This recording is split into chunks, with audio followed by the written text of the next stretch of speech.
Audio Jungle.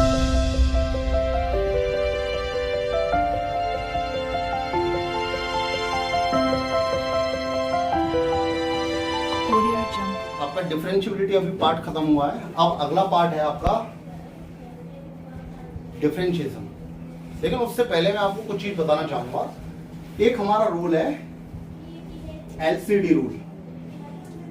क्या है? LCD rule. LCD rule समझ में आता है? एलसीडी रूल का मतलब क्या है? एक छोटी सी कहानी है, वो सुन लो, शायद समझ में आए। मान लो ये हम पूरा का पूरा लिमिट, डिफरेंशियबिलिटी, कंटिन्यूटी, ये हम किसके लिए पढ़ रहे हैं? फंक्शन के लिए। मान लो कि फंक्शन का जन्म होने वाला था और उनकी माँ की तबीयत बहुत खराब थी। जब उनकी माँ को हॉस्पिटल में एडमिट कराया तो डॉक्टर ने बोल दिया किसी एक को बचा सकते हैं। तो दुनिया में फंक्शन का आना जरूरी था। बात समझ रहे हो? मैथमेटिक्स पूरा इसी पे टिका था। तो उन्होंने कहा फंक्शन को बचा लो। तो माँ को पता लग गया कि अब मेरी जान नहीं बचेगी, तो उन्होंने फंक्शन के नाम पर 3 लेटर लिख के दिए। कितने लेटर लिख के दिए? 3 लेटर। ये 3 लेटर जो थे वो इस तरीके से थे। पहले लेटर पे लिखा था एल, दूसरे पे लिखा था सी और तीसरे लेटर पे लिखा था डी। सही है? और फंक्शन के पापा को बुलाया और बोला कि हर एक बर्थडे पर उसको एक लेटर पकड़ा देना। पहला बर्थडे हो तो एक लेटर दे देना, दूसरा बर्थडे हो तो दूसरा लेटर, तीसरा बर्थडे हो तो तीसरा लेटर दे देना। बात समझ में आई? तो मान लो फंक्शन का जब जन्म हुआ और जन्म के बाद में जब उनकी मां नहीं रही तो पहला बर्थडे हुआ और पहले बर्थडे पर उसको एक एल लेटर दे दिया गया। क्या दे दिया गया? एल। और फिर दूसरे बर्थडे पर उसको सी लेटर दे दिया गया और तीसरे बर्थडे पर उसको डी लेटर दिया, जिनका ये लिखा हुआ था। एल का मतलब क्या है? लिमिट। सी का मतलब क्या है? कंटिन्यूटी। और डी का मतलब क्या है? डिफरेंशियबिलिटी। बात समझ में आ रही है? पहले लेटर पे लिमिट लिखा था, दूसरे पर कंटिन्यूटी लिखा था, तीसरे पर डिफरेंशियबिलिटी लिखा था। अब सुन लेना, आपको आप खुद ही बताना। बच्चे का पहला जन्म, केक कटा, उसको लिमिट लेटर दे दिया। उसके बाद दूसरा बर्थडे कंटिन्यूटी लेटर दे दिया, तीसरा बर्थडे डिफरेंशियबिलिटी दे दिया। अब मुझे बस एक चीज बताओ, क्या पॉसिबल है कि कोई फंक्शन लिमिट को एग्जिस्ट नहीं कर रहा हो, कंटिन्यूटी को करे? हाँ या ना? नहीं। कारण क्या ऐसा हो सकता है कि बच्चे का पहला बर्थडे मना ही ना हो और सीधे दूसरे बर्थडे पे आ जाए? नहीं। अच्छा, ऐसा हो गया कि पहला बर्थडे मन गया, दूसरा ना मने और सीधा तीसरा बन जाए? नहीं सर। ये भी नहीं।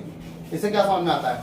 अगर कोई फंक्शन लिमिट पर एग्जिस्ट कर रहा है और उस पॉइंट पर वो कंटिन्यूअस है तो ही उसकी डिफरेंशियबिलिटी उस पॉइंट पर पॉसिबल होगी, अदरवाइज नहीं होगी। अरे भाई, दूसरा जन्मदिन हुआ नहीं और तीसरे पर केक कैसे कट जाएगा? पहले तो दूसरा होगा, बच्चा यही डेड हो गया, कंटिन्यूटी हुई ही नहीं, एग्जिस्ट ही नहीं करी। तो कहने का मतलब क्या है? अगर किसी पॉइंट पर लिमिट एग्जिस्ट नहीं कर रही है या कंटिन्यूअस नहीं है फंक्शन, तो डिफरेंशियबिलिटी भी उसकी उस पॉइंट पर नहीं होगी। बात समझ में आ रही है? यानी कि अब सीधे साफ शब्दों में डिफरेंशियबिलिटी को चेक करने के लिए पहले उसका कंटिन्यूअस होना जरूरी है। यहां पर आप कंटिन्यूटी चेक करेंगे। डिफरेंशियबिलिटी चेक करने से पहले आप उसकी क्या चेक करेंगे? कंटिन्यूटी चेक करेंगे। ठीक है? अच्छा, डिफरेंशियबिलिटी मैं आपको पिछले वीडियो में बता चुका हूं और उसमें अपने 2 रूल थे, लेफ्ट हैंड रूल और right hand rule. Left hand derivative और राइट हैंड डेरिवेटिव बता दिया था। अच्छा, राइट हैंड डेरिवेटिव ही हमारे आगे डिफरेंशिएशन करने का नियम पड़ी। कैसे? उससे हमारा एक फॉर्मूला पड़ा जिसका फर्स्ट प्रिंसिपल नाम रखा गया और फर्स्ट प्रिंसिपल के फॉर्मूले का नाम क्या था? dy/dx।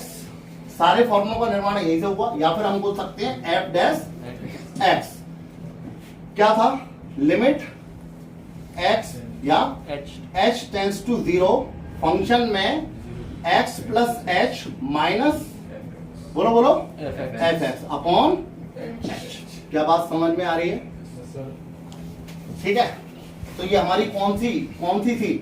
Right hand derivative. इसी से हमारे सारे फॉर्मूले बने। पहला डिफरेंशिएशन का फॉर्मूला है d/dx। हम क्या बोलते हैं इसे? x की पावर n का। क्या होता है ये? n x की पावर, और फिर क्या होता है? d/dx। इसके साथ में आपको 3 फॉर्मूले याद करना बहुत जरूरी है। अगर अकेला x है तो इसकी पावर कितनी है? 1। 1 है इसका मतलब 1 x की पावर 1 माइनस 1 यानी कि 1 और किसी की पावर 0 यानी इसकी वैल्यू 1 इंटू 1 यानी ओवरऑल इसका आंसर। दूसरा d ओवर डी एक्स किसका होता है अंडर रूट एक्स का। इसका डायरेक्ट फॉर्मूला याद करने है, सेम ऐसा ही है x की पावर 1/2 से इसी, लेकिन इसकी वैल्यू डायरेक्ट हमें याद करनी होती है किसकी 1/2। अच्छा तीसरा d over d x 1 upon x. इसका फॉर्मूला कैसे, x की पावर ऊपर गया -1 और यहां पर रखेंगे -1 x की पावर -1 और -1 तो क्या हो गया -x की पावर यानी। तो इसी फॉर्मूले पर एक फॉर्मूला है, 2 है, 3 है, 4 है और एक और है d over d x 1 upon root x. इसकी वैल्यू क्या होती है 1 अपॉन माइनस के 2 x रूट x। क्या बात समझ में आ रही है, ये आपको मौके याद करना पड़ता है। अच्छा एक कांस्टेंट का फॉर्मूला भी इसी के ऊपर आया है। कैसे, अगर कोई भी नंबर कांस्टेंट है, एक फॉर्मूला और याद रखिए, फंक्शन में मान लो a x की पावर n है तो याद रखिएगा डिफरेंशियल करने से पहले इस कांस्टेंट को मैं बाहर कर दूंगा और केवल डिफरेंशियल केवल x की पावर n का होगा। या फिर अकेला अगर कांस्टेंट है, अगर कोई फंक्शन अकेला कांस्टेंट a है तो इसकी वैल्यू f डैश x की वैल्यू कितनी होगी 0। कैसे होती है समझो, d over d x a x की पावर कुछ नहीं है a है बस, तो x की पावर क्या हो गया 0, a निकल गया बाहर, डिफरेंशियल किसका हो रहा है x की पावर 0 का, और जैसे इसका डिफरेंशियल किया क्या हो गया n x की पावर n माइनस 1 तो पूरा फंक्शन क्या हो गया किसकी वजह से 0 की वजह से। तो हमेशा कांस्टेंट का डिफरेंशियल क्या होता है याद रहेगा जब तक वेरिएबल ना हो। मैं आपको दो फॉर्मूले फर्स्ट प्रिंसिपल से करके दिखाता हूं। पहला है x की पावर n का ही और अगला साइन या कॉस में से। मान लो फंक्शन है f(x), इसका है x की पावर n, तो इसका डिफरेंशियल यानी dy ओवर dx या इसका दूसरा घर का नाम क्या है f डैश x। इसकी वैल्यू क्या होती है n x की पावर n माइनस 1। आया कैसे, यहां से लेते हैं। सबसे पहले मुझे इस वाले फॉर्मूले को निकालने के लिए मुझे क्या चाहिए x प्लस h और fx है मेरे पास, मुझे fx प्लस h चाहिए, x प्लस h बताओ क्या हो गया x प्लस h की whole power n। x plus h की होल पावर n। अब मुझे f डैश x चाहिए, फॉर्मूला बना रहा हूं मैं, लिमिट h टेंड्स टू 0 क्या आ गया x प्लस h की whole power n minus x की power n upon h। Clear है। अब पूरा का पूरा क्वेश्चन आपका लिमिट का है, पूरा का पूरा, यानी कि जितना भी डिफरेंशियल हम पढ़ रहे हैं उसका बेस वही है लिमिट। अब मुझे बताइए कि लिमिट में आप चेक करो, लिमिट चेक करो 0.0 फॉर्म, जब 0.0 फॉर्म होगी तो क्या करेंगे, कुछ करते थे ऐसे क्वेश्चनों में, वहां लिमिट में किया होगा 0.0 फॉर्म में कुछ करते थे, क्या करते थे कुछ कॉमन लेते हैं। सबसे पहले x की पावर n मैंने कॉमन ले लिया, जल्दी बताओ यहाँ पे क्या बचा। यहाँ पर x बाहर लेंगे तो n अपने आप आ जाएगा, क्या आया 1 प्लस h बाई x की होल पावर और माइनस का upon h। Limit h tends to 0 upon h x की पावर n। 1 प्लस x की पावर n फॉर्मूला बताया था मैंने लिमिट में, 1 प्लस nx, n का मतलब nh अपॉन x और माइनस का 1 से 1 कट गया। अब देखिए इस h से ये h भी कटेगा, कुल मिला के limit h tends to 0 x की power n into n upon x, तो इसकी वैल्यू क्या आ गई n और x की पावर n माइनस 1। क्या समझ में आई, ठीक है। ये इसका फॉर्मूला है, यही जो है। अब एक दूसरा फॉर्मूला और आखिरी फॉर्मूला है, उसके बाद आपको जो भी चाहिए फर्स्ट प्रिंसिपल से आप पूछ सकते हो। पावर वाले भी बताने की कोशिश करूंगा, कुछ फॉर्मूले लिखूंगा। दूसरा differential of D over d x, sine x का क्या होता है कॉस एक्स। क्या बात समझ में आ रही है। लेकिन आया कैसे ये, सबसे पहले एफ एक्स की वैल्यू क्या है साइन एक्स, मुझे फॉर्मूला वही लगाना है, limit h tends to 0 function में x प्लस h।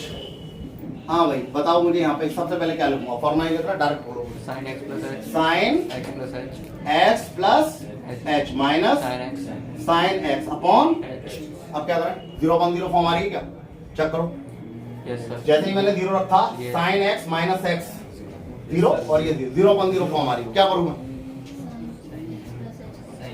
साइन सी माइनस साइन डी का फॉर्मूला लगा दूं। Yes sir. अच्छा, इसके 3-4 फॉर्मूले होते हैं, कौन कौन से, एक देख लो पहले। सबसे पहले होता है 2 साइन, अच्छा ठीक है, इसको अभी रहने देते हैं, ट्रिग्नोमेट्री में बताएंगे। साइन सी माइनस साइन डी, फॉर्मूला कुछ पता है, हाँ sir, 2 cos A plus B by 2. क्या होता है, 2 cos 2 cos A plus B by 2. a plus, B by 2. अच्छा 2 cos a plus d by 2, और क्या होता है, Sin A minus B by 2. Sine, A minus B by 2. पक्का है ना, Yes. Sine a minus d by 2 upon, H. ठीक है, इस x से x कट गया, Yes. देखो कुछ मिल गया।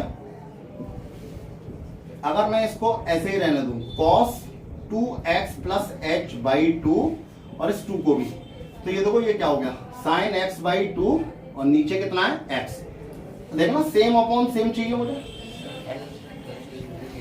अच्छा सॉरी x, सॉरी h, हाँ h, तो क्या चाहिए, सेम अपॉन सेम चाहिए, तो यहाँ किसकी कमी है, 2 by 2. बाई 2 और इंटू 2. इसकी वैल्यू क्या हो गई, 1. 1, इस 2 से और 0 यहाँ रख दिया, कहां पर, h की जगह, तो 2x में 2 क्या बचा, cos 2x plus 0 upon, answer overall Cos X. क्या समझ में आया, ठीक है। अब अगली वीडियो में हम डिफरेंशियल के यूनिक अलग अलग तरीके बताएंगे स्टेप बाय स्टेप, ठीक है, चलिए।